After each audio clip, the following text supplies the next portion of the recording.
two of the big names together, Fourcade and Bjorndalen, yesterday's champion and today's hero.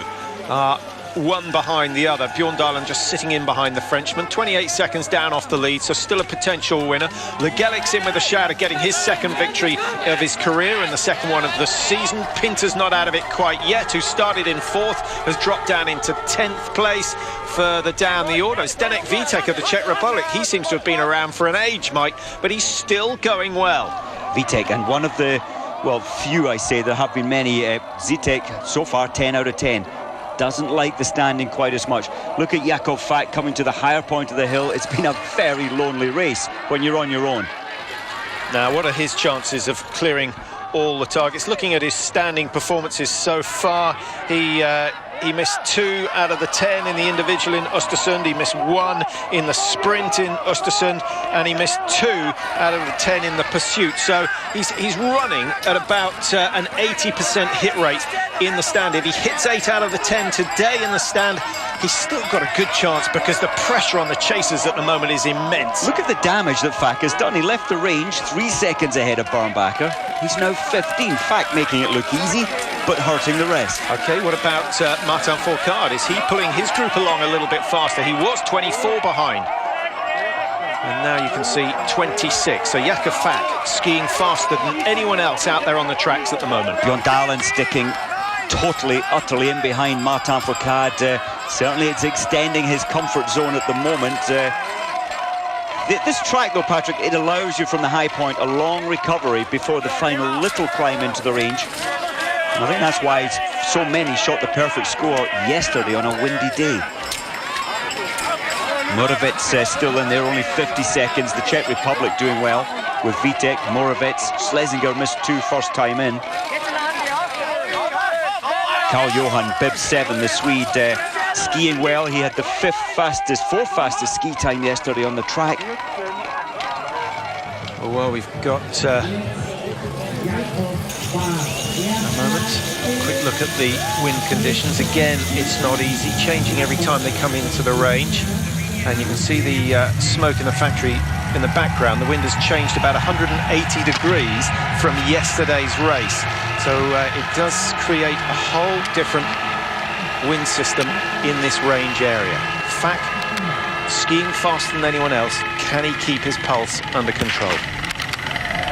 One stop. The world champion at 20 kilometres. 80% would do. And he's got that. That's not bad. 1 penalty loot to pay, and he's almost guaranteed to come out alongside the leaders should one of this group go clear. And surely one of the Russians can clear all 5. Shipulin loves the pursuit race. Astonishing shooting.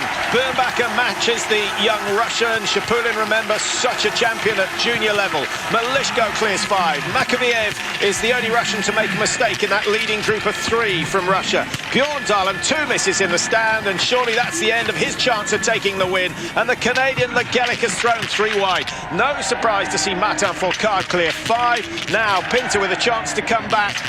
Take your time. No. Number 3's gone.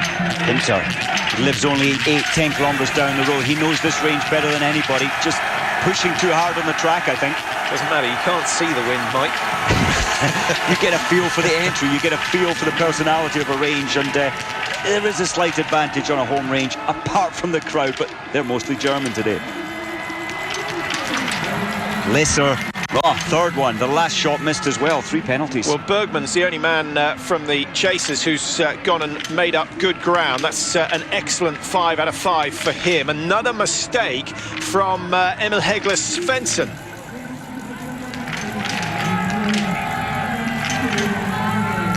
Well, just cast your eye over that. You can see Shipulin has the lead on 20.52. Fak 5.9 outside, despite the fact that he came into the range 16 seconds clear. So he's lost a 21-second margin.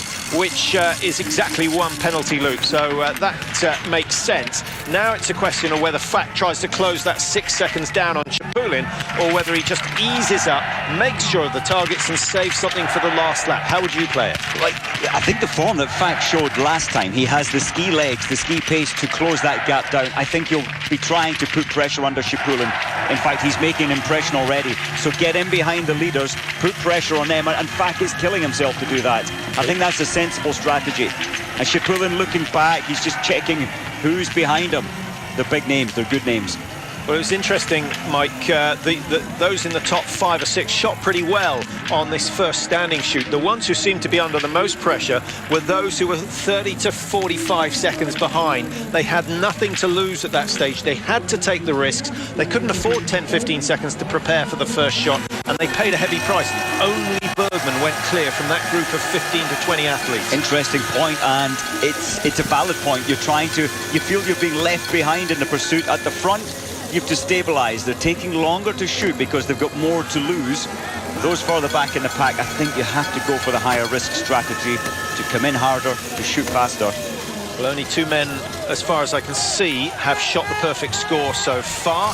They are Anton Chapulin, who led the way out of the stadium wearing bib number 17. That's where he started. Don't forget, he started 45 seconds behind Birnbacher. He's now lying 45 centimetres behind Birnbacher. So a really good effort from Anton Chapulin so far. And the other man to go clear, also from Russia, Dmitry Malishko. And I quite fancy his chances of coming through and taking this one. He said the Russians are looking good. Look at Martin Fourcade. We can just see him on the right of our screen. He was 15, I think, behind, and now he's trying to close that down. The best mover, though, Patrick, Lowell Bailey, the American, from 36th right the way up to 13th after the third shoot. Yeah, good World Cup points on the way for Lowell if he can keep that record going, but he did miss one in the stand. He needs to clear the last 5 stand, and then a top 10 is certainly possible. Dropping down the order, Bergman we picked up on, Mike, with that clear shoot in the stand. He missed a shot on both of the prones. He's got himself back into the top 12 and is pushing hard, trying to work out for a top 10 position. But here's the danger, man. So quick on the last lap. No one, we don't think, except Fak will have a chance of matching him. But I think Fak might have worked a little bit too hard on the third and certainly this 4th lap. Possibly, but Martin Fourcade is putting himself into a big risk area by pushing 15-second gain on the track. I think Birnbacher and Chapulin, they're slowing down. They're trying to get some recovery. They should be keeping this as hard as they can to not allow Martin Fourcade into the pack. Easy to sit here talking about it. Bjorn Dahlen losing pace now. He came out of the range in fact, 55 behind. He may not be losing time. Keeping level pacing, maybe. And still in 8th position. Brilliant. Don't forget, he did start down in 16th position today. 93 World Cup wins to his name. It doesn't look as though he's going to be able to make it 94 today, but he's shown that he has the potential to win. The trouble is, at the front, we've got a group of, 4 with Martin Fourcade likely to close it.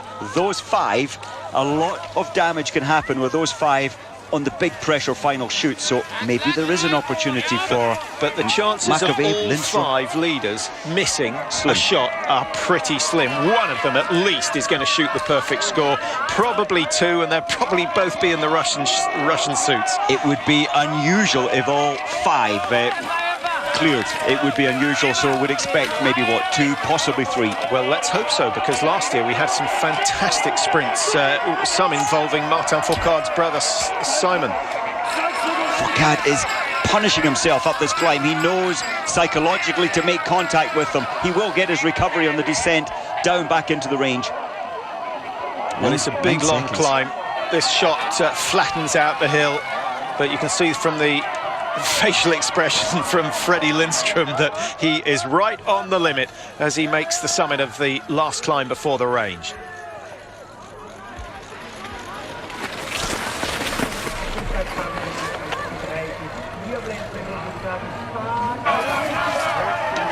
A group of 4 approaching the range area. They're under the road. They've got another 150 metres or so to go before they'll have a look at the targets. And Martin Fourcade has closed on them. He's only 9 seconds down. Lindstrom 32 seconds back, so there's quite a cushion between 5 and 6 at the moment. Bjorndalen still threatening, 54 seconds behind, having started 42 behind, but he has gained a lot of places.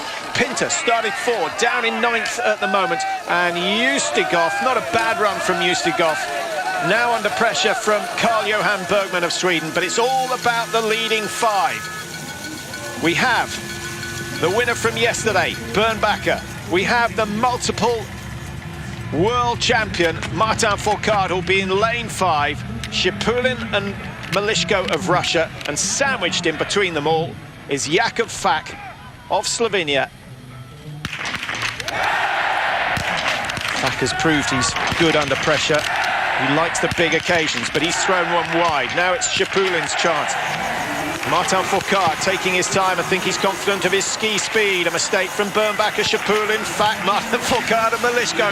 Not one of the leading 5 has gone clear, and a chance perhaps for Freddie Lindstrom to come through. Or It's got to be quick. Makaviev, yes, excellent shot when he's on form. What a race. All the lead group missing a target, all 5 of them. In fact, Shipulin missing 2. Lindstrom, 14 out of 15 before this shoot, and he gets the last 5. He will join the leaders because he's not going to get a significant lead, because that leading group of 5 are just about to complete the penalty loop. Makaviev has thrown his chance of a win away, and now he's going to struggle to finish in the top 10 with those 2 mistakes. Watch Bjorndalen's targets working left to right. The first 3 go down. It's the last shot that's given him problems, and he gets it this time, and he's going to join the race for a top 5 or 6 finish. Wow, what a race. This is just what we needed to set the season alight. Pinter 2 mistakes, maybe the crowd pressure getting to him. Bergman, who cleared the first 5 in the stand, misses 2.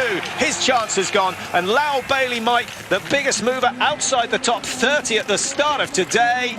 He gets 5, and he could challenge for a top 10. Beautiful, absolutely beautiful. It's incredible. The temptation is to go headless out on the track. If